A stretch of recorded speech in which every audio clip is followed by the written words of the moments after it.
Cette semaine à l'émission, nous faisons le point sur la nouvelle gouvernance à Laval. Je vous propose une mise à jour entièrement consacrée au tout premier mois de règne du nouveau maire de Laval. Mais avant, une rétrospective de l'actualité qui nous intéresse, qui intéresse les Lavallois et les Lavalloises. Vous regardez Mise à jour à l'antenne de la télévision régionale de Laval.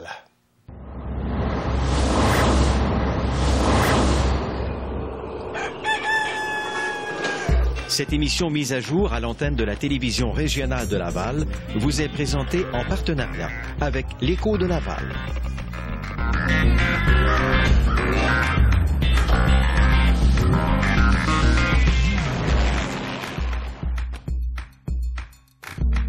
Ici Marius Brisson, je désire vous souhaiter la bienvenue à cette nouvelle mise à jour, un magazine de réflexion d'une trentaine de minutes, au cours duquel nous examinons un sujet d'intérêt en vous présentant différents points de vue. Aujourd'hui, au menu, j'ai le plaisir d'accueillir pour sa toute première grande entrevue à la télévision, le nouveau maire de Laval, Alexandre Duplessis. Mais tout d'abord, je vous propose une rétrospective de l'actualité locale et régionale en compagnie de notre collaborateur régulier à l'émission, Ghislain Plaude, qui est journaliste à l'Écho de Laval. Ghislain, bonjour et soyez les bienvenus chez vous sur ce plateau. Merci, Marius. Nous y allons d'abord avec des retards dans les travaux de la 19, de l'autoroute 19. Que se passe-t-il? On avait annoncé, rappelez-vous, Marius, c'est en juin 2010, l'ancien gouvernement Charest avait annoncé le parachèvement de l'autoroute 19 pour 2015, avec un coût des travaux, un coût de chantier estimé à 310 millions. On apprend maintenant que la 19 ne sera pas complétée avant 2020 et il faudra ajouter un 100 millions supplémentaires à la facture. Ce qui explique tout ça. D'abord, on parle de retard dans la préparation de l'avant-plan et également dans les évaluations environnementales. Seulement pour ce volet environnemental, qui sera chapeauté évidemment par le Bureau des audiences publiques en environnement, on parle d'une étape qui va prendre sensiblement 2 ans. Donc, ça explique, entre autres, le grand retard. Maintenant, au niveau de la facture, pourquoi ça grimpait de 100 millions, c'est que le projet initial annoncé par les libéraux de Jean Charest en 2010 ne comprenait pas un nouveau pont enjambant la rivière des Mille-Îles entre Laval et Bois-des-Filions. On prévoyait tout simplement agrandir la structure actuelle, le pont Athanas-David, mais on se rend compte qu'il faudra construire une nouvelle structure parallèle. Donc, il faut évidemment allonger quelques dollars supplémentaires. Pour le président de la coalition pour le parachèvement de l'autoroute 19, le maire de Bois-des-Filions, M. Paul Larocque, eh bien, évidemment, il est un peu abasourdi par cette nouvelle. Il a même mentionné au journal La Presse que dans l'ancien gouvernement Charest, c'était difficile d'avoir de l'information sur ce projet de la 19 et qu'à son avis, ça manquait même de transparence dans ce dossier-là. Bon. Alors, inutile de dire qu'on a tenté d'avoir des réactions du côté des libéraux.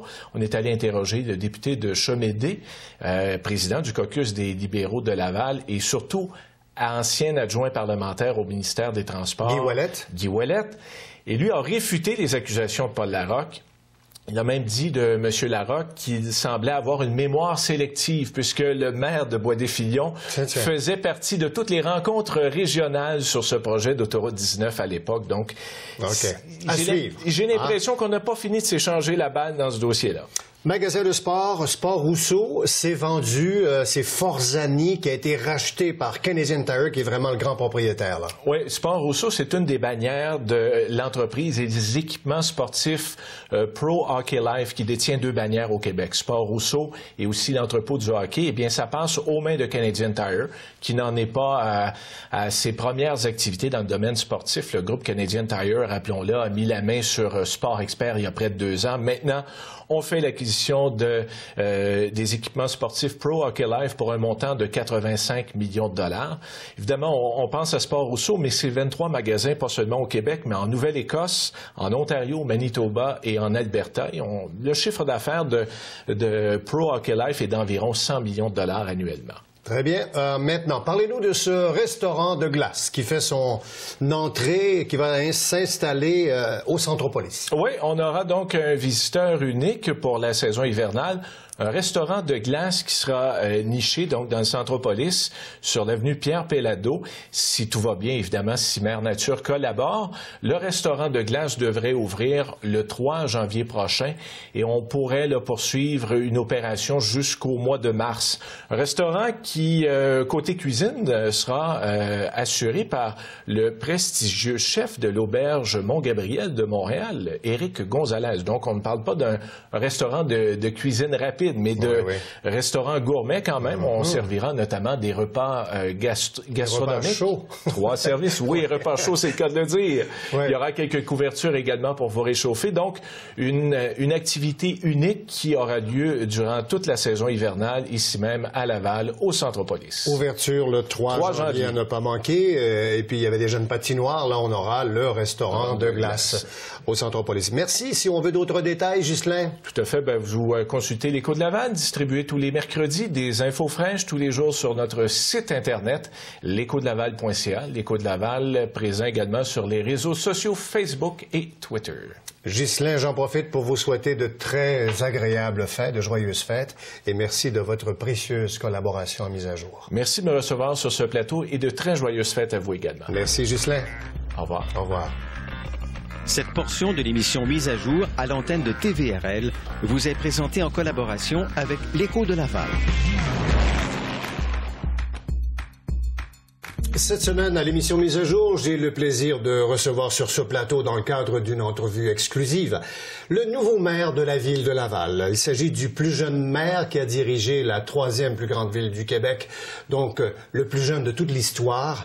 Et il s'agit du 6e maire, donc en autorité à la ville de Laval. Mon seul invité sur ce plateau, vous l'avez reconnu pour toute la durée de l'émission, Alexandre Duplessis, qui est conseiller de Saint-Martin et nouveau maire désigné de la ville de Laval depuis le 23 novembre dernier. Monsieur le maire, merci d'avoir accepté notre invitation. C'est un plaisir, Monsieur Brisson. Monsieur le maire, le 23 novembre, c'est une date dont vous allez vous rappeler, ça. Tout à fait. Mémorable. Oui, tout à fait. Écoutez, pour le bénéfice de nos téléspectateurs qui vous connaissent peut-être un peu moins, d'abord, rappelons un peu votre parcours. Vous avez été président de la Jeune Chambre de commerce de Laval. Vous avez été aussi directeur d'affaires de développement chez Transdev, une première entreprise.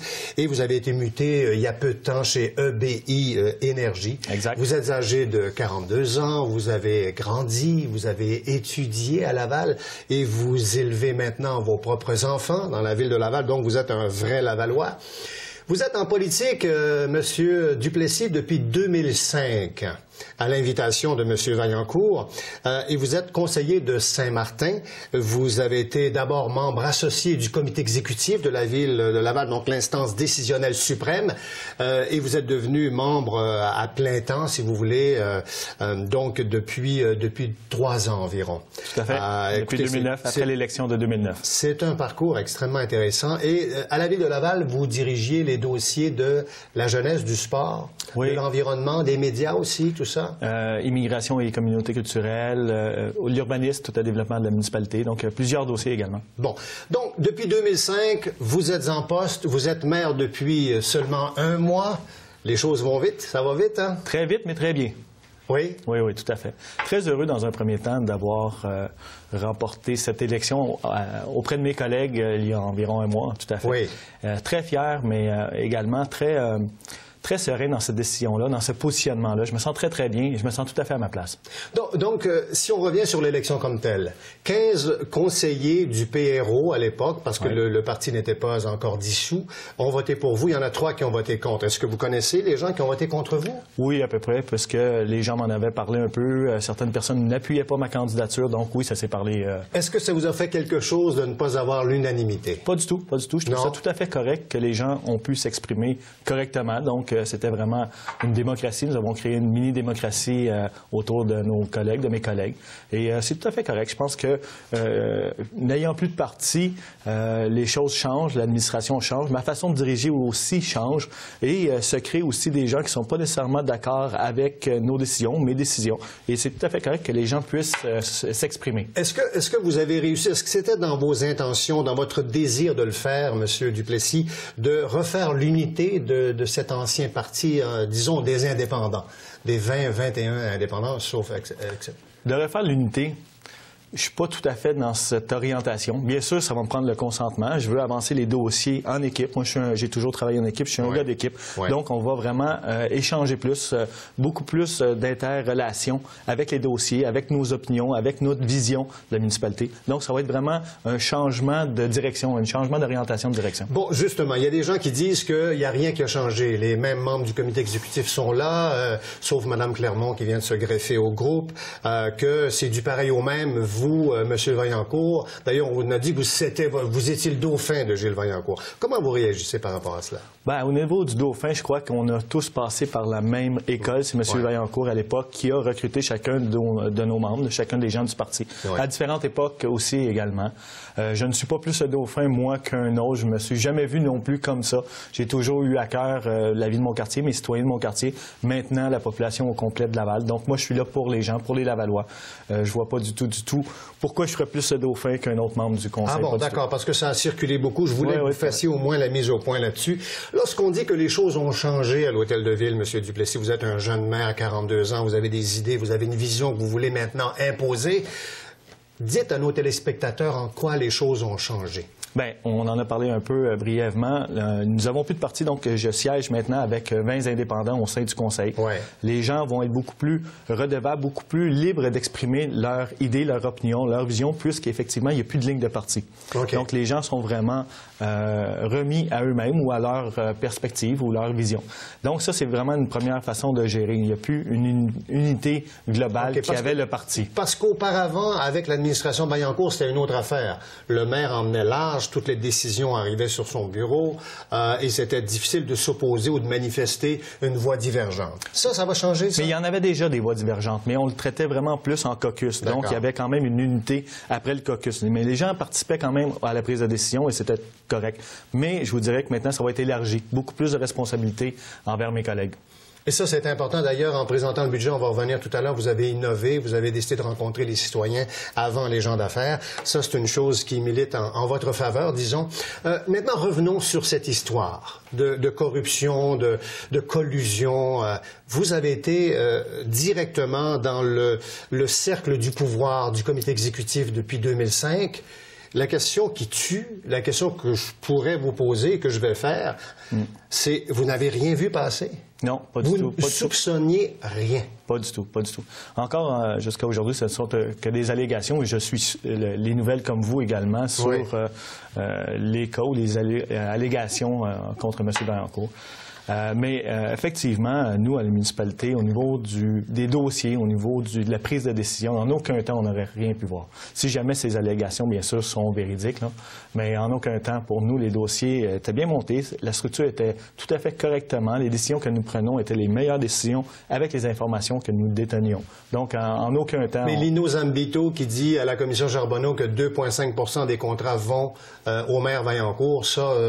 Jamais vu ça passer. Du tout, même pas la moindre. Et c'est pas comme ça dans votre règne, c'est clair et net, si je comprends bien. C'est certain. On présume, évidemment, on va laisser la justice faire son œuvre. On n'est pas là pour juger M. Vaillancourt, c'est pas du tout le but de l'exercice. Je crois beaucoup à la commission Charbonneau, au travail de l'UPAC, tous ces policiers-là qui enquêtent. Donc, eux feront vraiment la lumière si vraiment les allégations sont véridiques. Pour moi, je reprends une administration saine, je reprends une ville en santé financièrement. Oui, donc, on va en parler tout à l'heure avec le budget. Dites-moi, pour terminer avec cette saga-là, on va faire une pause, mais juste avant, on a perquisitionné aussi dans vos bureaux à vous, au moment où vous étiez maire. Est-ce que les membres de l'UPAC ont perquisitionné? Pourquoi? Oui. Ils sont venus chercher, il semble-t-il qu'ils avaient déjà fait des copies des ordinateurs au sein de l'administration. Ce ne sont pas mon bureau qu'ils ont perquisitionné. Ils sont venus sur le bureau de mon adjoint. Ils ont pris des documents dans l'ordinateur. Donc, c'est vraiment des fichiers d'ordinateur qu'ils sont venus. OK, parce qu'on lisait dans les journaux que c'était le bureau de M. le maire actuel qui avait été perquisitionné. En fait, on semblait vous en mettre un peu davantage sur vos épaules. Là. Ça a été très, très ciblé sur mon bureau, mais ils ne sont pas du tout venus dans mon bureau. Et j'étais là lorsqu'ils sont venus. Donc, ça a duré 5 minutes. Ils ont récupéré des fichiers dans l'ordinateur et tout. Bon, alors très bien, voilà cette mise au point. Donc, est-ce que vous allez reformer un nouveau parti en prévision des prochaines élections? Vous serez là, vous, en 2013. Le 3 novembre 2013, votre nom va être sur le bulletin de vote, M. Duplessis. Oui, tout à fait. J'ai vraiment annoncé mes couleurs que je serai de la course pour 2013. Est-ce qu'il y aura un parti ou non? Ma décision n'est pas encore arrêtée. Je vous dirais que premier trimestre de 2013, je vais évaluer tout ça. Est-ce que je reformerai un parti? Est-ce que siéger avec 21 indépendants fonctionne bien aussi? Donc, peut-être que ce sera également cette formule-là. Je ne suis pas encore arrêté sur la formule pour 2013. Ça pourrait être une administration sans parti politique, sans ligne de parti comme telle. Enfin, tout est sur la table. Vous êtes en train de réfléchir à tout ça. Oui. Et également, les règles de fonctionnement des gouvernements supérieurs, ils vont revoir aussi toute cette façon de faire de la politique au niveau municipal. Donc, on verra un peu les prochains mois auxquels les gouvernements s'y prennent position et moi, je m'ajusterai envers ça. Juste avant d'aller à la pause, M. Duplessis, dites-moi comment vous allez faire pour vous dissocier de l'ancienne administration. Moi, je crois que je dois être sur le terrain, je dois être près de mes citoyens et je dois vraiment avoir une administration très transparente, quelque chose de vraiment très clair. Et bien sûr, je sais où je m'en vais, mes visions sont claires et je dois réaliser mes projets. Je dois m'assurer que la population me fait confiance, mais je dois aussi prouver et je dois mériter cette confiance-là. Et pour moi, c'est très clair, la transparence, la communication, meilleur outil de communication également. Et c'est vraiment là que je m'en vais. Merci beaucoup. Nous allons faire une pause, Monsieur Duplessis. Quelques instants, on revient tout de suite après avec vous. Et là, le nouveau maire de Laval va nous parler du budget 2013 qu'il vient de déposer, de même que toute la saga entourant la place Belle. À tout de suite pour la suite de Mise à jour. Nous poursuivons notre exploration de la nouvelle gouvernance à l'Hôtel de Ville de Laval. Nous parlons de l'après-Vaillancourt en compagnie du nouveau maire désigné de la 3e ville en importance du Québec, M. Alexandre Duplessis, qui nous fait le bonheur de sa visite. M. Duplessis, rebonjour et re-bienvenue à cette émission. Donc, 6e maire de la courte histoire de Laval, vous avez été appelé à déposer votre premier budget, votre première signature. Ça s'est fait le 10 décembre dernier. Et bon, avant de parler des chiffres, déjà là, vous avez voulu laisser votre empreinte. Tout à fait. Vous avez voulu faire les choses différemment. Comment? Exact. Bien, un peu par le passé, nous avons quand même rencontré certaines personnes avant d'annoncer le budget. Oui. Bien sûr, ce budget-là s'est fait beaucoup en équipe. Hein. Tout d'abord, avant de compléter le budget, donc il y a eu plusieurs sessions avec mes collègues d'orientation, de différents calculs pour arriver vraiment à un produit fini, qui est mon premier budget. Et j'en suis très fier de mon premier budget. Oui. Donc, effectivement, nous avons rencontré plusieurs personnes. Les citoyens, les médias, avant les gens d'affaires. Tout à fait. La tradition est brisée, là. Tout à fait. M. Vaillancourt présentait son budget en exclusivité devant la Chambre de commerce. Exact. Et vous, à 10 heures, vous avez décidé de rencontrer les citoyens. Exact. Pourquoi? Exact. Bien, le budget, c'est pour eux. Hein? C'est pour mes citoyens. Ce sont leurs outils financiers, leur façon de voir notre administration, de comprendre notre administration et bien sûr de la juger. Oui. Donc, c'est important pour moi de m'adresser à eux d'abord. Au premier chef, vous avez dit « je parle aux citoyens ». C'est une bonne idée en passant, enfin. Le budget, 750 millions autour de ça. Oui. C'est des bonnes nouvelles. C'est le temps de Noël en plus. Là, il y a des cadeaux, c'est des taxes. Il n'y a pas d'hausse de taxes du tout là-dedans. Tout à fait, tout à fait. On a prévu dans notre administration pour 2013 un gel du compte de taxes moyen pour l'unifamilial, l'unirésidentiel donc. Je pense que c'est une excellente nouvelle. C'est un répit pour les citoyens, mais ça ne veut pas dire qu'on n'avance pas nos projets et on ne réalise pas nos projets et on ne continue pas de développer la ville. Donc, c'est bien clair pour moi que ce gel de taxes-là n'est pas pour arrêter le fonctionnement ou du moins ralentir le fonctionnement. Au contraire, on va de l'avant, on réalise nos projets et on donne plus de services à nos citoyens. Bon, puis vous faites aussi un clin d'œil aux personnes âgées de 65 ans et plus. Vous maintenez l'avantage du remboursement de la taxe d'eau, c'est ça? Toujours. C'est un crédit qui est très, très apprécié auprès de ces gens-là. Bon, et là, il y a les programmes de la rénovation, d'accès à la propriété. On vous a dit que le maire Duplessis, bien sûr, était en période préélectorale, que c'était un budget électoraliste. Vous répondez à quoi, ça? Pas du tout. Je suis pas en mode électoral. Pour moi, les élections 2013, c'est encore loin. Beaucoup de travail à faire avant de me rendre là, avant de me consacrer vraiment à l'élection 2013. Donc, pour moi, mon budget n'est pas du tout électoral. Mon budget est réaliste. Mon budget donne une signification que la Ville est en très bonne santé au niveau financier. Et qu'également... La cote, d'ailleurs, financière de la Ville est encore supérieure à celle du gouvernement du Québec, si je ne m'abuse. Tout à fait. Ça, double A avec perspective stable. Perspective stable. Oui, tout à fait. Donc, meilleure cote que le gouvernement et que de nombreuses municipalités. C'est peut-être la meilleure cote des villes du Québec. C'est la meilleure. C'est la meilleure de toutes les villes du Québec. Oui, déjà, on se démarque à ce niveau-là. Bon. Parlons d'un autre sujet maintenant. Parlons de la Place Belle. Oui. Il y a eu tellement de chiffres, d'articles qui ont circulé dans les journaux, on ne sait plus trop. On a l'impression qu'il y a eu une confusion. On a l'impression que l'Hôtel de Ville a cherché à nous cacher quelque chose. Ouais. Voulez-vous nous dire la vraie vérité, comme dirait ma grand-mère de Rimouski? Oui. Bien, écoutez, la vraie vérité, là, c'est qu'on s'en vient avec un super beau projet pour les Lavallois. Oui, ça, un je suis vrai d'accord. projet. Et là, c'est passé de 42 quelque chose à 74 millions, là, monsieur.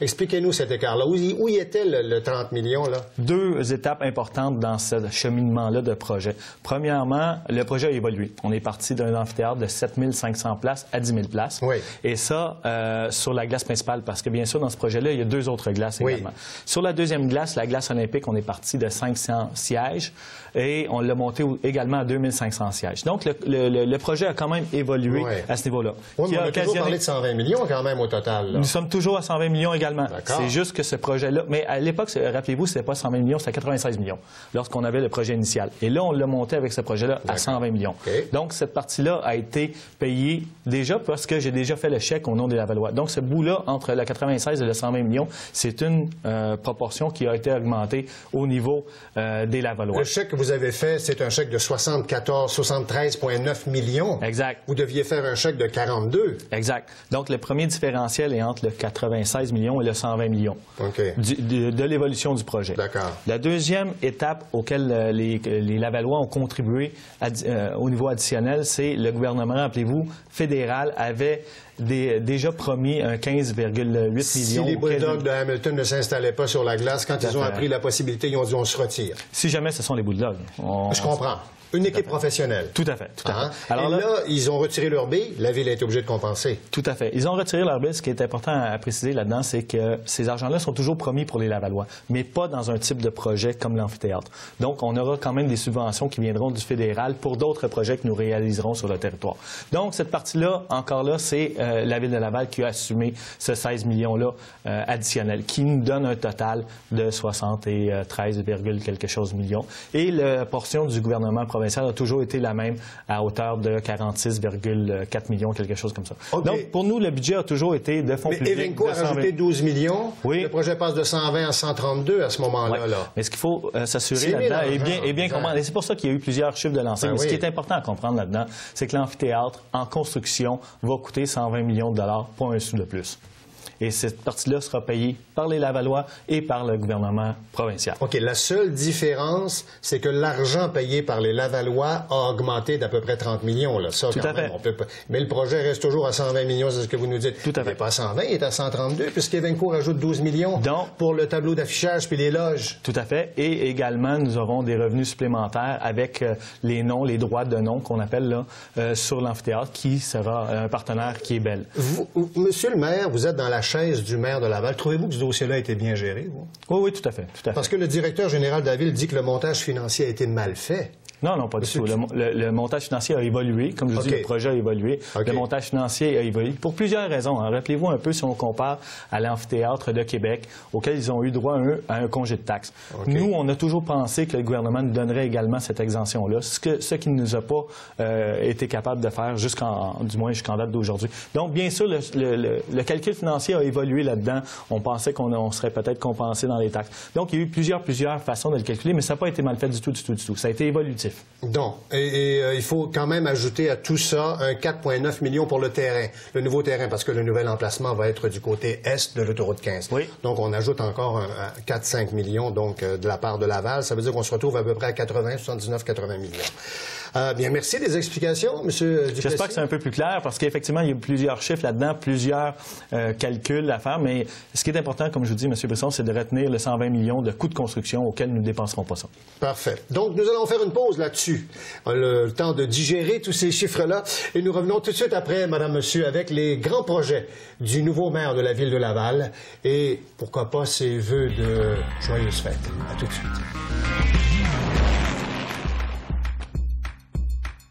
De retour à Mise à jour avec les grands projets de la Ville de Laval. Nous accueillons sur ce plateau Alexandre Duplessis, le nouveau maire désigné de la Ville de Laval. Nous poursuivons notre conversation. Monsieur Duplessis, parlons de ce complexe aquatique. Est-ce que c'est encore dans les cartons, dans les rêves, ou c'est une réalité qui approche? Je vous dirais que c'est dans les rêves de plusieurs personnes, dont les organismes aquatiques, bien sûr, mais nous allons réaliser leur rêve, M. Pesson. Ah bon? Je veux, en 2013, vraiment lancer ce projet-là. Nous avons élaboré les besoins. Hein. On sait vraiment où on s'en va avec notre infrastructure et je veux vraiment lancer en réalisation pour 2013 ce projet-là. Bon, on parle d'un projet de combien, là? Ça va coûter quelque part entre 25 et 30 millions de dollars environ. OK. Et encore une fois, sur la bonne gestion de l'administration, nous avons mis des sous de côté pour ce projet-là. Nous pouvons entièrement le réaliser. Bon, c'est là où la ville a une marge de manœuvre plus grande que d'autres villes. Tout à fait. Je ne veux pas faire ma liste d'épiceries, là, mais le centre des foires, ça s'en vient dessus? C'est un projet. C'est un excellent projet, mais je vous dirais qu'à cette étape-là, nous ne sommes pas rendus en réalisation encore là. Et plusieurs autres aspects vont devoir venir confirmer ce projet-là. Mais oui, nous, on y croit encore et nous allons continuer à pousser là-dessus. OK. La caserne de pompiers de l'Hôtel de Ville disparaît, on en construit une nouvelle. Tout à fait, tout à fait. Beaucoup plus moderne, beaucoup plus adapté au nouveau centre-ville. Donc ça aussi, c'est une excellente nouvelle. Le logement social, les gens se plaignent beaucoup que la Ville ne fait pas d'efforts. Où on en est? 160 nouveaux logements, je crois? Tout à fait, en réalisation et aussi 450 autres en études. Donc, on avance toujours dans ces projets-là également. Bon, la grande ceinture verte qui part de Oka jusqu'à Saint-Hilaire. Oui. Bon, alors, on est là-dedans, nous, là, Laval, on est en plein milieu. Exact, et on va être en réalisation également en 2013.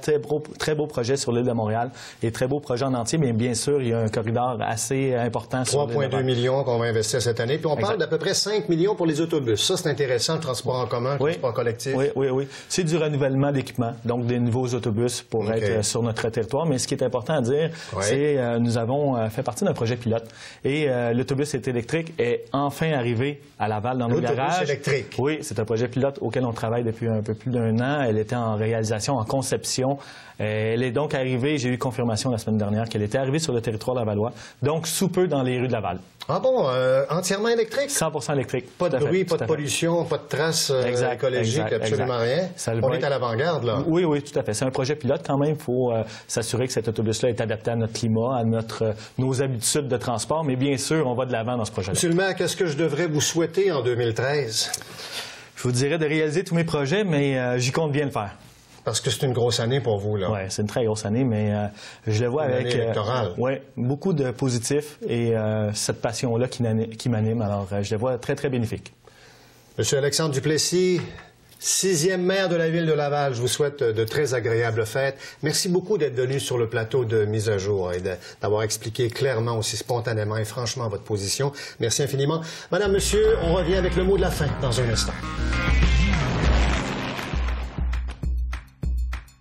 Alors voilà pour cette plus récente édition de Mise à jour, présentée en première diffusion le mercredi 19h à l'antenne de TVRL, la télévision régionale de Laval, canal 9, Ma TV.